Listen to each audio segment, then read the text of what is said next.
Hey guys, this is Adrian Shepherd, author of iSucceed and creator of iSucceedBook.com. And today I'm honored to have with me Mr. Danish Ahmed. Danish is an entrepreneur, an entertainer, an inspirational speaker, and the best-selling author of A Dictionary of Distinctions. His vision is to help transform the lives of millions of people around the world.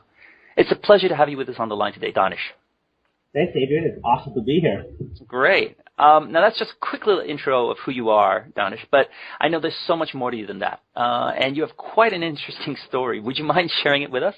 Yeah, it's such a long, deep story. I can go into so many different paths. So feel to interrupt and take it to any direction you'd like it to go. Okay. The first thing people notice about me is that I'm an albino. My hair is white, my skin is white all over. And I'm actually Pakistani. I was born in Pakistan, in Karachi. Both my parents are Indian, so they're really dark. But what's most challenging about the albinism is not just not being in the sun for a long time or having people think we're weird, but being blind. I can't really see further than what's in front of my face. And that caused me growing up to have a lot of challenges by being isolated, not being able to see the blackboard at school or read books or see someone smiling at me or cross the street, and can't drive, can't recognize people. It's, we live in a very visually oriented society. Definitely. And people talk about five senses, but when was the last time someone really used their smell? And so I went through a lot of challenges emotionally because of that. I went through a depression. I attempted suicide a couple of times. But what I found really worked for me was being exposed to the personal development industry. I got my hands on a program, which I didn't have the money for, by the way. I had to embezzle the money from an organization to get the program. But I listened to the tapes, which just blew me away. I mean, I couldn't believe that no one had ever exposed this kind of information to me. And what was interesting, though, is as I became excited, enthusiastic, I wanted to share it with other people. And as I tried, no one was interested. People were skeptical and said, oh, that stuff doesn't work. It's a scam. It's going to rip you off. Yeah, sure. I was like, that is so interesting because it made a difference for me. But, oh, well, I guess people don't want to hear it. I'll just hear it myself. So I did. I consumed every form of personal development I could get my hands on because I'm like, if that stuff was good, I'm sure the other stuff that people think sucks is probably good too. Yeah, sure. So I tried everything that people thought sucked. So which is a good strategy for life. And over the course of the years, I mean, it was interesting because I love how Jim Rohn says this, because you don't change your destination overnight, but you change your direction overnight. And so overnight, my direction was changed, and that's why I felt great.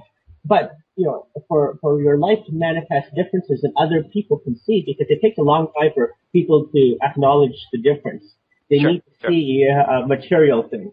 And so they did. After, 3 or 4 or 5 years, before I left high school, people saw me as a very successful entrepreneur, as someone who was a great speaker, someone who, went from being, having no friends to being socially active and making a difference in the community.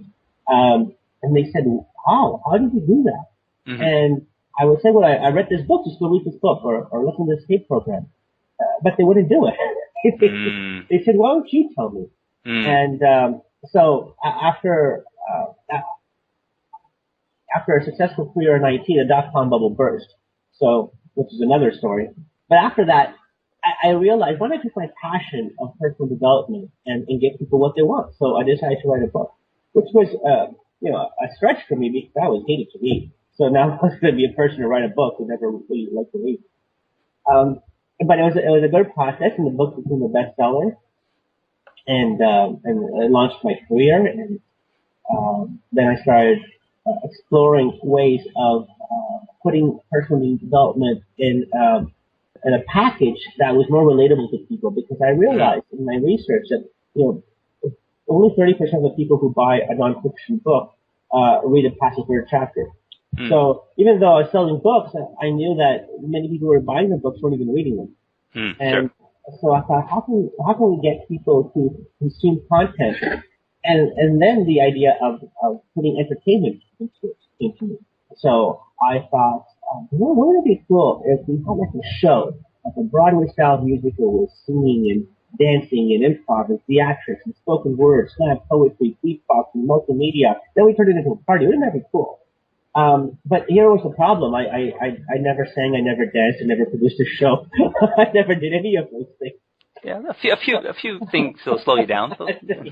Well, but one thing will speed you up, and that is the law of attraction and your conviction and your belief. So I just kept visualizing over and over and over and over and over again. And out of that visualization, nothing happened for about 2 years. You have to have patience and faith. But after about 2 years, someone told me about a show I should go see. And I went to see it and blew me away. It was everything I ever dreamed of and visualized. And it was a bittersweet moment, though, because at first I was frustrated. I was like, this is my idea. And someone else stole it. Someone else is now using my idea. And I could have gone home upset and frustrated and saying, the universe sucks and life is not fair. But instead, I decided to approach the director of the show, and we talked to each other, and he had me part of the show the next week, and I became the executive producer for 3 months, and that show ran for 3 years in Toronto. Awesome experience. And, and now what I'm up to is, have a franchise of something called Motivational Mondays, where we combine comedy with personal development. So instead of someone just swearing every 2 seconds and telling jokes that are insensitive, we have humor and comedy that's transformative. That not only will get you to pee your pants, but it'll get you to change your life. That sounds excellent. That's not a bad catchphrase. I should use that. Yeah. I think that will catch on, I must admit. Of all the comedians, I must say that I really did like Sinbad. He did one time he did a stand-up comedy. I forget where, but maybe you can find it on YouTube. But it's, clean. It's clever. And he had some, cute jokes that I thought, you don't need bad language to make people laugh. You really don't. I mean, that's one way. And every now and then it's okay to use foul language. I get it, but you don't need it. So I'm sure it's going to be a big success, and I look forward to seeing some stuff on YouTube, maybe some little trailers here and there. Okay, now obviously you've had some incredible challenges overcoming blindness. You said you were almost ostracized in school because of the way you looked and you couldn't see and all those things. So you've had definitely your fair share of challenges. But I found that oftentimes our greatest lessons in life come from those challenges. So what were some of the greatest lessons that you have learned, and how have they served you over the years? Well, one lesson is acceptance. There's some things in life that we can't change, and some things that we can, and knowing the difference is wisdom. So I learned what I did when I was growing up is because I was ostracized, and I knew I was ostracized because the way I looked. I didn't want to look that way. I didn't want to be blind. I didn't want to have albinism, and so I tried denying it. And actually, it's funny, as I share this, I realized one of my favorite quotes is that for every profound truth, the opposite is usually another profound truth. Say that again, sorry. For every profound truth, the opposite is usually another profound truth. I see. So, the world is made up of contradictions and paradoxes and dualities and oxymorons. And so every lesson always has a double-edged sword. Or the opposite is also a lesson. So my point was that it was good that I kind of denied it in a sense, because it got me to be very functional. It got me to integrate into society and to have a lot of the things that I wouldn't otherwise have gotten if I just allowed my sight to limit my mobility or to limit my functionality or to have access to the resources I wanted to have access to. So that was awesome. But what happened over the years is I learned that by denying it, I was not only not being true to myself, but I was also causing other people to have concerns, because some people would feel like I'm not telling them the truth. They've seen me do things that, I told them to people really closely, and they would wonder why the heck I'm doing that, because they wouldn't understand, and I wouldn't want to explain it to them. Or once I did explain it to them, because they became my friend, they would think, well, how come you didn't tell me before? Didn't you want my help? Or if you were hiding that from me, what else are you hiding from me? Sure. Sure. And what I came to understand is that people want to be in connection with people who are authentic and real, Sure. and Sure. transparent. And questions in people's minds usually cause them to not have intimacy because they need those questions answered. And at the beginning of my life, I hated answering those questions, especially over and over and over again. I mean, how many hundreds of times I have to tell people what an albino is. Sure. But then I have to just accept that as my life and learn to enjoy that. Yeah, that's a good point. I think a lot of times people try and, as you said, hide or fight what they truly are. But as you said, this you've got to accept what you can and cannot change. A lot of things you can change, but if you're 5 foot nothing, the chances that you're going to be in the NBA dunking on people pretty slim to none. But it's possible. It's not impossible, but you've got to know what you can work with in order to be able to, as you said, attract the right people into your life. Okay. Now, if someone were to come up to you right now and say, well, if you could give 3 pieces of advice for someone who's trying to transform their lives, because that's what you're really all about when it comes to personal development, what advice would you give them? One is never give up, never stop learning, never stop growing. I think people want instant gratification. I saw this great comic that said a person was holding up a popcorn box and he was reading it, and then he said, put in microwave for 2 minutes. I thought it was supposed to be instant. It's not instant popcorn. And so even inside of these 3 things, these 3 nuggets, it's not about, okay, I'll do these 3 things for 5 days or 2 weeks and my life is going to change. It needs to become a lifestyle. Yeah, it needs to become a shift in the way of being consistently. And that takes time. And dedication. Dedication. So one is to know that this is a lifelong process. It's not an event. It's an ongoing experience. So I think that context will help people transform, because then they're not looking for a quick fix. They're thinking of habitual changes in their lifestyle over time. The second thing is, I would say, is to surround yourself in a community of people who are interested in this. Yeah. Because anything in life is difficult to do on your own. I mean, even if we watch celebrities, they always talk about, when they get on TV, they always talk about tons of people to pay. And because no one can become that successful without a whole team of people helping them. And so similarly, if we want to change our life, we want a structure of people helping us, whether they could be mentors, they could be coaches, they could be friends, they could be clubs and associations, like a Toastmasters group, a BNI club, or by going to live events of people in the transformation industry. You'll meet attendees who you could befriend and get to know.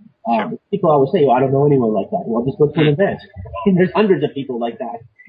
And that could be a great practice of meeting new people.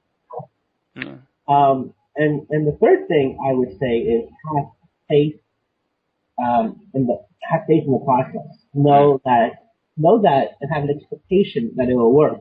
Because if we are always saying, hey, is it working? Give me the proof. Where is it? Well, that's going to attract it not working. And you have to do the opposite. You have to be in appreciation and gratitude of everything that is working in your life up until now. I mean, even the path of coming to that conscious choice of, hey, I want to change, that's a big milestone in someone's life. And even if you don't know what to do, acknowledge yourself with coming to that realization that you want to do something. And having faith also means getting meaning, creating meaning where maybe no meaning currently exists. So lots of people who may be listening to this may be going through a lot of adversity or challenges in their life. And they don't know why. And that's frustrating. It seems like life is not fair. So rather than feeling that life is not fair, we have to bring meaning to those circumstances, to those adversities. And if we don't know what the meaning is, we've got to create it. And it may seem to some people to be artificial. If I'm creating it, I don't know if that's true. Well, it doesn't matter whether it's true or not. What matters is whether it empowers you or not. Mm. So sometimes people have a default negative meaning to something. Well, I was raped because I'm ugly and I'm an idiot. And that meaning has to be transformed. So it has to be something empowering. And that's what happens. What happens when that happens is our whole life begins to be driven. It begins to have meaning so that we are more motivated and compelled and engaged to do more things as opposed to regretting and being in this energy of being upset. Mm. We want to be in this energy of being proud and Sure. being hopeful. Sure. So, Yeah. No, I definitely agree with those three things that you said. And you said the last one is faith, of course, having faith that it'll work out. If you don't have faith, then it's hard to keep going. I mean, it's okay to do it for 2 weeks or 2 months, but 2 years, 3 years, and still having, if you don't have the faith, you're gonna tail off sooner or later. You just got to keep believing that things are gonna go your way if you just keep working at it, every day, just a little bit, and as long as your head, it's like a path you're going down. It's kind of corny analogy, but you're going down a path. As long as you keep going down there, eventually you'll reach where you want to go, and you've got to know that. But the minute you stop and you kind of you start heading backwards. So you've just got to keep going. You got to believe in what you're doing and never stop. So I like that. Good advice. Good advice. Simple. Oh, I was just thinking. I just thought that there's actually 3 layers. Everything we want to transform, it has to be kind of holistic. Because if we do one area only, sometimes the other areas, because life is very holistic and integrated, will bring that one area down. So as an example, if someone just focuses on exercise and that's it, but don't change their diet and have a really bad diet, the exercise would be beneficial, but it'd be a lot less beneficial than holistically modifying both of them. So when I talk about never give up, and that you got to keep doing it, that's kind of like an intellectual understanding that people want to get. Then having the faith is more of an emotional, spiritual understanding. And then being in community is more about the physical. Sure. You got to integrate all those because they're really all saying the same thing, but they're being enforced by different mediums. Very much so. Very much so. Very well said. I like that. I hadn't really thought of it in those terms, but yeah, you're absolutely right. They're different areas, but they're all feeding on each other and pushing you in the right direction. So absolutely true. Okay. Now, I know that you tried your hand at marketing personal development speakers, and it even made you $60,000 in a day. But you couldn't keep it going. I'm curious, what went wrong? It sounds like it would be a perfect match for you. Oh, what went wrong? Well, what maybe nothing goes wrong. Things just go the way they go. I heard about this. We don't make mistakes. It's just what you do and what you don't do.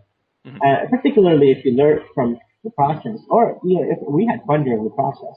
And when you have fun during the process, it's like I like that quote that says, time well wasted is not wasted time. Life is about enjoyment, and part of the enjoyment comes from feeling at things. And so that event was successful, and we were really excited. So we thought, hey, we'll do another event like that. And the event we did the next week, lost 10,000. So now I could have gone back and said, because we figured out we did it on a long weekend, and that was our mistake. We don't do a big event on a long weekend. So we could have maybe gone a third month and maybe gone back up to positive 20,000. We could have learned to continue that business model. But I think what happened more at an emotional level and what I want to do with my life is I realized that some of the speakers I was promoting, I wasn't very aligned with or congruent with in their way of being or marketing. Not that I thought the information or content was necessarily bad, otherwise I would have promoted it in the first place. But it was just this energy of promoting things that didn't inspire me as much. And I'm like, I want to promote things that inspire me. Sure. So that's what I decided to do. I decided to do events that were more about my brand of inspirational entertainment as opposed to selling some investment course. And I'm not a big investor. Not that I'm against investing. I have investments, but that's not my passion. And I think that's an interesting lesson, is we gotta go with what we love. Because even if we're making money at something that we don't love, we're not as happy. And, one thing about money I've learned is that they're just bits and zeros and one in some server. So at the end of the day, it's just digital money right now. And as long as I'm in flow and doing things that I enjoy, to me, what do I care what that number says in the computer? Well, of course, the more you have, the more benefit is. But you're right. I mean, if you're not happy, no amount of money can really make you happy. I mean, you've got to be happy. I mean, sure, money can buy you lots of cool gifts, and maybe you can even buy friends, I guess. But I mean, if that doesn't make you happy, then something's wrong. It's really all about happiness, and I think that's why the most popular course in Harvard right now is happiness. I forget the guy. It's an unusual name, so it's not coming to me right now. But when you hear that's the most popular course at Harvard, you kind of wonder why. And obviously, he's a great teacher, but I think that's something that today in our society we forget to tell people to go for. We tell people to go for money, to go for promotions, CEOs, success, wealth, health, everything, but they forget that little thing called happiness, joy. Which affects everything else. Yes, it does, of course. It's the foundation to everything else. Yeah. Well, I'm glad that listening to you talk today, obviously you found what you love, so good. You're right. Nothing went wrong. It just pushed you in the right direction, I guess. Let's talk about success in general now. What do you feel is the number one reason that people struggle in business or life? They allow their adversity or their disadvantage or their Achilles heel to stop them. So, the major lesson I learned in this is you got to take your disadvantage and turn it into your advantage. And when you do that, what you thought was something negative actually becomes a reward. So, for example, for me, I didn't want to talk about being an albino and being blind, and yet that's been what pulls people to my presentations in my career as a motivational speaker. And so I think what stops people is they see something that's an obstacle or a barrier, and they see it as something that can stop them, as opposed to seeing it as something that's overcomable. And what that comes back to is what people do is they look at evidence, visual evidence on sight, rather than having vision. They look at the circumstances around them and they say, there's something that's stopping me, therefore it is going to stop me. As opposed to, there's something that's stopping me, how do I overcome that? How, yeah, exactly. That's the magic word right there, how. Yeah. Actually, I remember the first time this happened to me, this is so profound when it happens for the first time in someone's life. I was in grade 9, and I had the opportunity to go to this. I was doing very well in computer, so they offered me to go to Shad Valley, which was a university course for the grade 9 student. It was amazing. It would have been really cool, but it would cost $1,500, and I didn't have $1,500, so I said no. And this was before I did the Tony Robbins program. And at the time, I didn't realize that was just my natural way of being. Like, look at my physical evidence around me. I don't have it, therefore I can't go. It seemed logical. But what the Tony Robbins program taught me is to change my question or my thoughts to I can't afford it to where can I get the money? And then what happened from that point on is every time I saw a program in high school that I wanted to do, I did it. And I probably fundraised over $30,000 in my high school career. Because there were so many programs I wanted to do. It was never about I don't have the money. It was always about I want to do that program. I want to go to Australia. I want to go to France. I want to do that exchange program. Where am I going to get the money? So I did everything I could. I sold lollipops, I sold pizza, I did events. And all those things improved my life. Because when I saw something that I wanted, I figured out how to get it. Yeah. And something else I heard is, if we believe in God and think of this at a spiritual level, would God, like a parent, would show us something that we couldn't have? Would a parent say, hey, look at this ice cream, but I'm not going to give it to you? Mm. It would always be the opposite. Always be look at something you can have. Yeah, I want to help you get it. Mm-hmm. And if we look at life like that, is every time we see something that excites us, and like, wow, I want that. Rather than thinking I can't have it, whether it's a relationship or Mm-hmm. whether it's a home, or whether it's health. Mm-hmm. It's thinking about I want that. Mm-hmm. Therefore, there must be a way I can get it. Mm-hmm. And Sure. now it's just about having the belief and to get it, and then the universe will fulfill on that belief and give it to you. Yeah, that's absolutely true. Now, I heard you mention Tony Robbins, and you mentioned Jim Rohn as well earlier. I'm sure you have the people that you really changed your life. You said that Tony Robbins was probably the first guy, but who are some of your favorites, and why them? Well, Tony Robbins is one of my favorites. I think partly because he was my first. But I also think he has some of the best content on how to control your mind. To me, he really teaches people how to use their brain to have an effective life. Well, all this stuff kind of does that, but the best book is called Notes from a Friend because it doesn't explain anything. Because his other books are really huge, and I don't want to read so much. But it's all about those. The reason they're huge is because he gives you evidence to prove everything, which a lot of people need. But if you just have faith and figure, okay, this guy just want to tell me what I need to know about how my brain works, about understanding the psychology or the biochemistry or the all that stuff. Just tell me what I need to do, and that idea of what to do and how to think changes your life. Because the way you think controls everything else. Controls your actions, controls your behaviors, controls your feelings or interactions. It all starts from thought. And when we control our thought, we have power in our life. So the book title was what again? Notes from a Friend. Notes from a Friend. I think only 120 pages or something. Okay. It's really quick read. Actually, I have an article about the top 10 speakers Okay. that I like. So people can look at my blog for that at ordinarywords.com. And I think different speakers work for different people. Just like different development programs work for different people. So who's my favorite? Obviously won't be someone else's favorite. Sure. And taking that analogy to the extreme, what I find happens is people might see one speaker that they totally don't like. And then they think the whole personal development industry sucks. Exactly. Yes.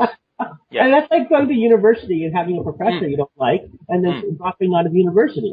It's such a silly thing that people do, as opposed to saying, that speaker I didn't like, well, let me try another one. That program didn't work for me, but I'm committed to changing, so let me try another program. Because every program is catered to a different personality, it's catered to a different culture, and different things work for different people. And that's part of that. The first thing I talked about is never give up. It doesn't necessarily mean you never give up on the same program, because maybe that program just is not for you. But you never give up on the process of trying different things. Yeah. For most of my life, I was just a teacher, teaching English here in Japan. And what I found is a lot of people said, they hate English. And I discovered that really it's not that they hate English, it's just they hated the classes that they took and they hated the teachers that they had. Okay. So it wasn't that, English is just a subject. I mean, it's just there.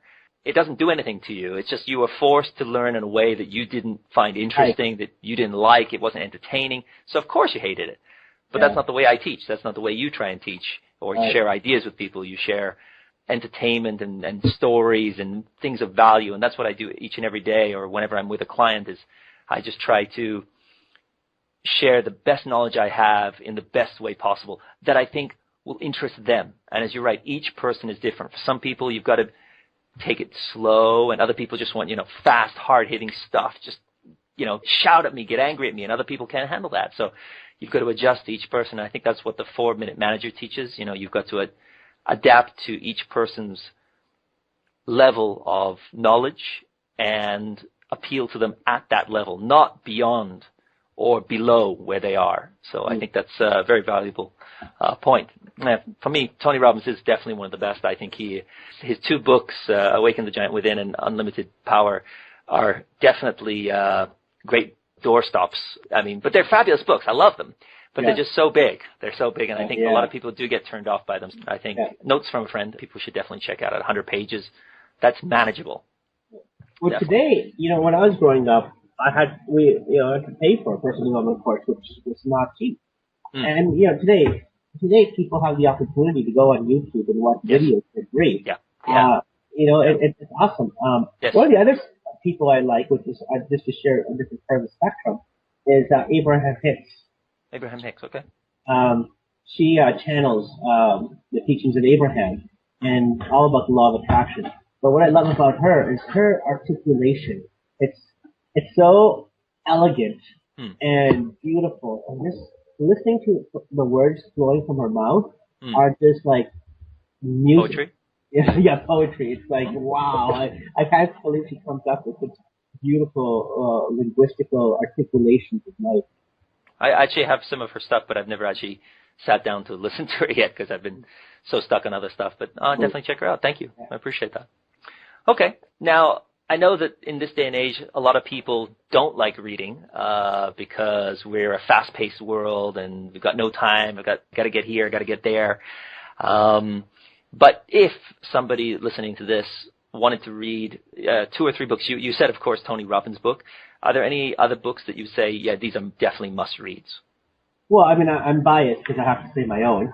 Okay. And a dictionary of distinctions. That's correct. Okay. Yeah.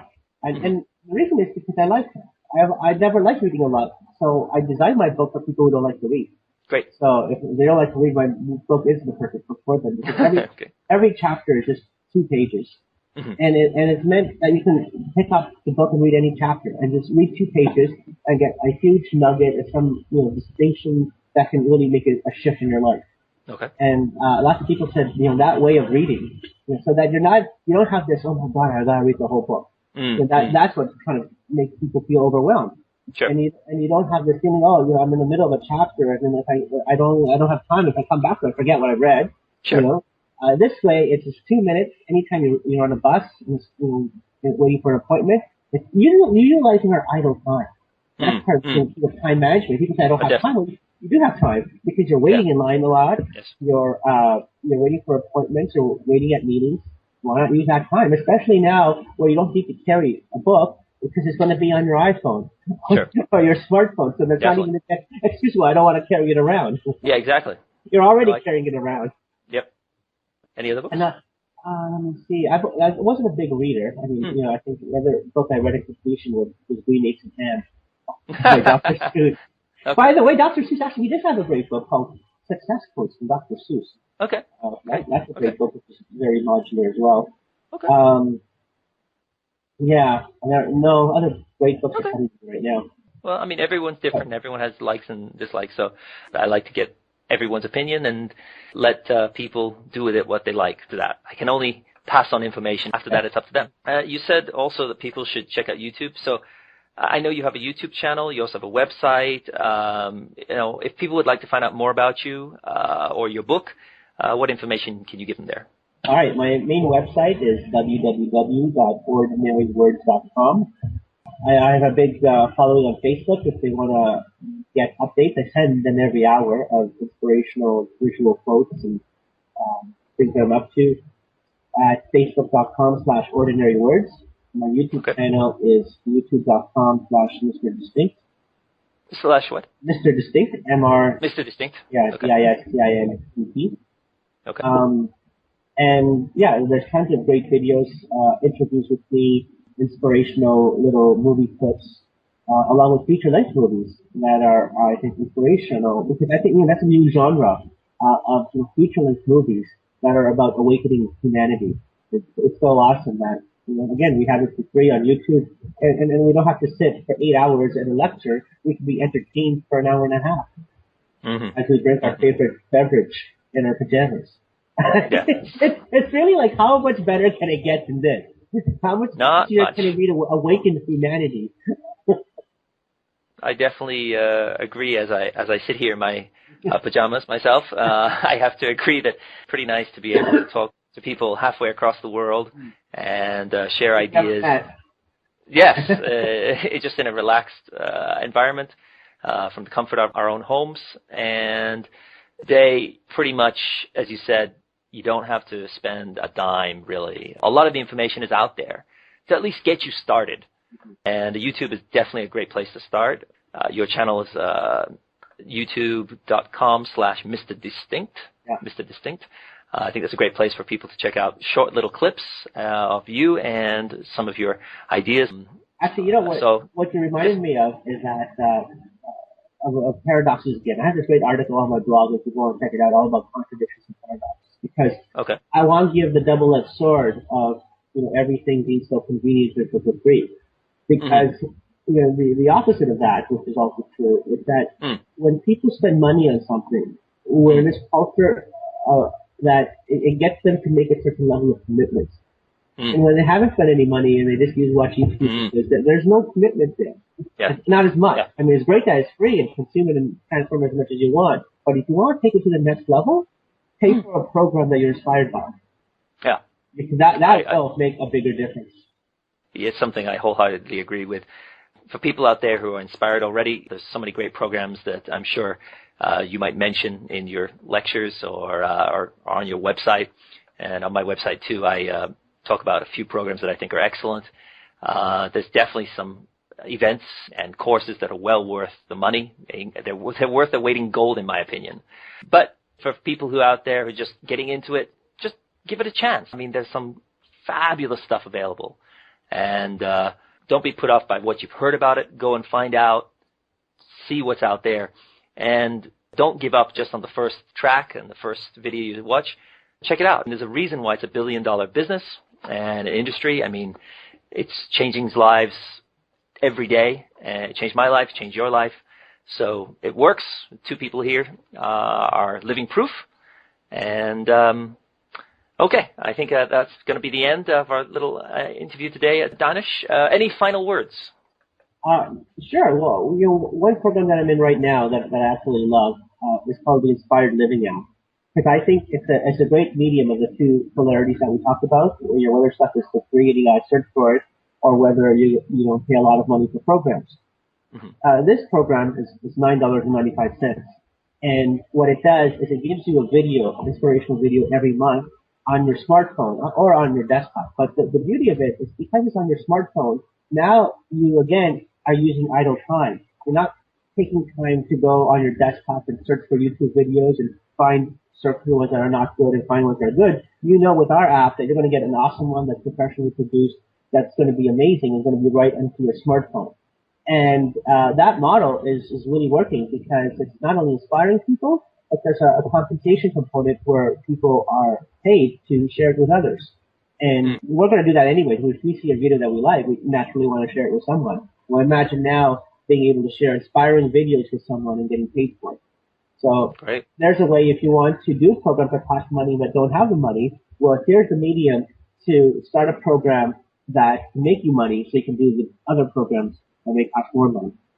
Fabulous. What is that? What is that again? Could you tell me? It's called the Inspired Living app.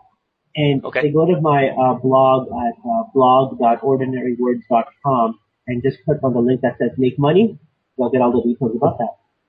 Wonderful. Okay. Well, thank you so much for taking the time today. It's been a pleasure talking to you, Danish. I hope we can do it again sometime, and I wish you all the best in the world. Yeah, you're awesome. It was a great interview, and I love your energy. You're very passionate and articulate, and I love being with people who are like that. Awesome. Thank you so much. Yeah. Have a great day. Bye. You too. Hey guys, this is Adrian Shepherd, and I want to thank you for taking the time to listen to this podcast today. I know in today's world, we're busier than ever, so it means a lot that you took the time out of your schedule to listen to some ideas of value. You see, all I've wanted to do in my life is make a difference. I want to make a contribution, and I do that by sharing ideas of value, things that I find on the web, in books, on audio cassettes, wherever I can find them, I want to share them with you. And that's what iSucceed is all about. So don't forget to check out my site, www.iSucceedbook.com, for ideas on numerous topics, but mainly I focus on success principles such as time management, psychology, and leadership. I also go into marketing, time management, as well as finance. I do my best to keep things fresh, so you never know what you're going to get. And do be sure to sign up for Insiders. All you need to put is your name and your email. You'll be sent over a 10-page report filled with tons of great ideas that you can put to use right away. Plus, you'll get coupons and discounts and alerts for various things that I put up on my site when they come out. And best of all, it's free. So why not? Anyway, I wish you the best. I hope I can be of help. If you need to contact me, find me on Facebook. Check out my website. I'm here to help. Till next time, Adrian out.